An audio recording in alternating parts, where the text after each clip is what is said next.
ایک تو لا اکراہ فی الدین، دین میں کوئی جبر نہیں ہے۔ جو مفہوم یہ لوگ لیتے ہیں، ہمارے پاس صدر اول سے لے کر آج تک قرآن مجید کی آیات کی تفاسیر موجود ہیں، احادیث موجود ہیں۔ لا اکراہ فی الدین کا مفہوم آج تک کسی نے وہ نہیں لیا جو اس دور کے لبرلز اس کا مفہوم لیتے ہیں، اور زبان زد عام کر دیا گیا۔ اور عام میں نے سنا ہے لوگ کہتے ہیں جی دین میں کوئی جبر نہیں، دین میں کوئی سختی نہیں، جو مرضی کرتا پھرے۔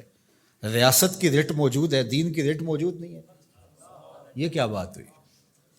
تو یہ بات ذہن میں رکھیں، فطری طور پہ اکراہ نہیں ہے۔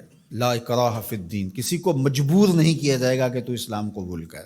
کسی کی کن پٹی پہ پسٹل رکھ کے یہ نہیں کہا جائے گا کہ اسلام قبول کر ورنہ تمہیں مار دوں گا، یہ نہیں کیا جائے گا۔ دوسرا یہ ہے کہ کوئی شخص اسلام لے آتا ہے تو پھر اس کا ہاتھ کٹنے لگے چوری کے بعد، تو وہ کہے کہ نہیں میں نہیں اس کو مانتا، لا اکراہ فی الدین، دین کے اندر کوئی جبر نہیں ہے۔ بدکاری کے اوپر اس کو سنگسار کیا جانے لگے تو وہ کہے لا اکراہ فی الدین۔ جب مال آئے گا تو زکوٰۃ اس کو دینا پڑے گی، اور اگر انکار کرتا ہے ریاست کی ذمہ داریوں میں شامل ہے کہ اس سے زکوٰۃ لے۔ حضرت ابو بکر رضی اللہ تعالیٰ عنہ نے فرمایا لو منعونی اقالا لقاتلتہم علی منعہ، فرمایا اگر ایک رسی کھجور کی جو نکیل کے طور پہ اونٹ کے ناک میں ڈالی جاتی ہے، اگر اس کے دینے کا بھی انکار کرتے ہیں تو کہا ابو بکر آرام سے نہیں بیٹھے گا جب تک وہ رسی وصول نہیں کر لیتا۔ تو آپ کہیں گے دین میں جبر کوئی نہیں، تو رسول اللہ سے دین آپ نے سیکھا تھا یا ابو بکر صدیق نے سیکھا تھا؟ حضور کی صحبت میں بیٹھ کے دین کس نے سیکھا تھا؟ تو وہ تو یہ مفہوم سمجھے، آپ کی ریاست کی ریٹ ہے تو دین کی ریٹ کیوں نہیں ہے؟ تو چند اردو کی کتابیں پڑھ لینے سے یا لبرلز نے جو صغرے کبرے ملا کر کے خود ساختہ تشریحات دین کی اب کر رکھی ہیں، اور وہ کچھ لوگوں کو بڑی اچھی چیزیں لگتی ہیں، تو وہ دین کا نیا یہ ایڈیشن، یہ اسلام نہیں ہے، اسلام دو نہیں ہے، اسلام ایک ہی ہے، وہ صدیوں سے وہی اسلام ہے جو محمد عربی لے کر تشریف لائے صلی اللہ علیہ وآلہ وسلم۔ تو ایک بات یہ ذہن میں رکھیے گا۔ اور دوسری بات جو اس ججمنٹ میں لکھی گئی، فیصلے میں، وہ قرآن مجید کی تحریف کی گئی تھی اور وہ محرف نسخے تقسیم کیے گئے تھے، یہ سارا فیصلہ جس پہ ہوا ہے، اور 5,000 روپے کے اسٹامپ کے اوپر ہی ضمانت دے دی گئی۔ ساتھ یہ لکھا گیا کہ قرآن کی حفاظت تو اللہ نے اپنے ذمہ کرم پہ لی ہے۔ اچھا، وہ جو بونے لوگ ہیں نا، وہ کہتے ہیں لو تم بات کرتے ہو، انہوں نے 2 آیتیں لکھی ہیں۔ میں نے کہا دونوں لکھی اور دونوں کا مفہوم اپنی مرضی سے قرآن کی تعبیر سے ہٹ کے لکھا۔ آیت لکھی انا نحن نزلنا الذکر و انا لہ لحافظون، اس کو ضمانت دے دی جس نے جو ہے وہ قرآن مجید کا مفہوم بدل کے کتاب چھاپی۔ پہلے تو میں پوچھتا ہوں آپ سے کہ اگر پاکستان کے دستور کو کوئی اپنی مرضی سے چھاپ دے تو کیا آپ چھاپنے دو گے؟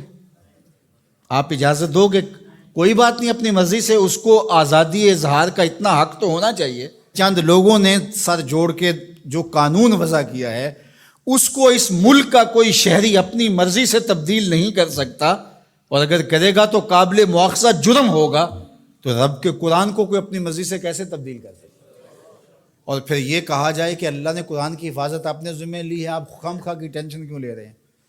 میاں اگر یہی بات ہے، اس کا انکار نہیں ہے کہ اللہ نے قرآن کی حفاظت اپنے ذمہ کرم پہ لی ہے، لیکن اس مفہوم کو نہیں لوگ سمجھ پائے کہ جو اللہ کی ذمہ داری ہوتی ہے اس کے ظاہری نظام کیا ہوتے ہیں۔ اللہ تعالیٰ نے قرآن مجید کی حفاظت اپنے ذمہ لی نا، لیکن جب لوگ مختلف قراتوں کی طرف جانے لگے تو سب سے پہلی فکر کس کو ہوئی؟ حضرت صدیق اکبر، حضرت عمر، حضرت عثمان غنی رضی اللہ تعالیٰ، انہوں نے قرآن جمع کیا نا۔ تو کیا یہ آیت انہوں نے نہیں پڑھی تھی؟ تو جب لوگوں نے آ کے کہا کہ معاملہ خراب ہوتا جا رہا ہے تو قرآن کو جمع کیا جائے تو یہ بھی آیت پڑھ دیتے، انا نحن نزلنا الذکر و انا لہ لحافظون، اور بات ختم ہو جاتی اور یہ اتنا کچھ نہ کرتے۔ لیکن وہ جانتے تھے اس نے حفاظت اپنے ذمہ کرم پہ لی ہے اور ڈیوٹیاں ہماری بھی لگائی۔ تو اللہ تعالیٰ جل شانہ کا نظام ہے، اور اس نظام کی ظاہری تنفیذ کے لیے ہوگا کچھ نہیں قرآن مجید کو، لیکن ہمارا امتحان ہے کہ تم نے کیا کیا۔ اور یہ آیت لکھ کر کے ایک اعلیٰ عدالت کے جج کے فہم اور دانش اور ان کی عقل اور ان کے دراک کو داد دینے کو جی چاہتا ہے۔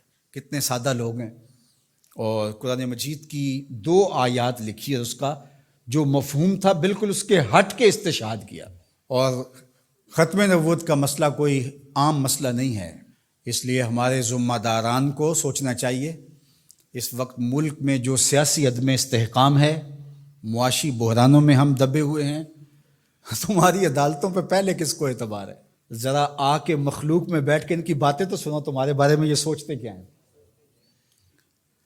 اور تم اب مذہبی ایشوز کو چھیڑ رہے ہو، اور پھر شریعت کورٹ موجود ہے، یہ فیصلے ان کو دو تاکہ وہ صحیح طریقے کے ساتھ ان فیصلوں کو نپٹائیں۔ ہر چیز اپنے ذمے لے لینا اور پھر تماشا بن جانا جس طرف ملک کو لے جایا جا رہا ہے۔ کچھ لوگ تو یہ کہہ رہے ہیں کہ کچھ عالمی سازشوں کے ڈانڈے اس سے ملتے ہیں۔ میں سمجھتا ہوں کہ عالمی دسیسہ کاروں کو کچھ کرنے کی ضرورت ہی نہیں ہوتی ہے، ہماری حماقتیں ہی کافی ہیں ان چیزوں کو کرنے کے لیے۔ تو اللہ تعالیٰ جل شانہ حفاظت فرمائے اور اس وطن کی خیر فرمائے۔